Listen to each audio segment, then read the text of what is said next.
রাত যখনই নেমে আসে তখনই প্রকৃতি যেন এক নতুন রূপ নেয়। দিনের কোলাহল থেমে গিয়ে শুরু হয় অন্য এক জীবনচক্র, যেখানে সক্রিয় এমন কিছু বিশেষ প্রাণী যাদের সঙ্গে আমি রাত কাটাই। আরে না, অন্য কিছু ভেবো না। আবার আমার ঘরের বাইরে তারা রাতে আসর বসায়। রাতের সময় গ্রামে শব্দ কম আসে, আলো থাকে কম, আর সেই সময়টাই আদর্শ হয়ে ওঠে কিছু প্রাণীর জন্য। ব্যাঙ, বিড়াল, শামুক, পোকামাকড় এদের জীবনের মূল অংশই ঘটে রাতে। আমার ঘরের দরজা খুললেই নিচে মাটির দিকে তাকালে দেখা যায় তাদের ক্লাব, পার্ক, প্লেগ্রাউন্ড। ব্যাঙেরা মূলত নিশাচর প্রাণী।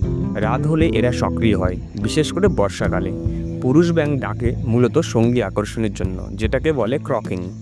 এই ডাকের শব্দ শুনে অন্য ব্যাঙেরা প্রতিক্রিয়া জানায়। ব্যাঙেরা পরিবেশের এক গুরুত্বপূর্ণ অংশ। তারা পোকামাকড় খেয়ে আমাদের সাহায্য করে এবং পরিবেশের স্বাস্থ্যসূচক হিসেবেও কাজ করে।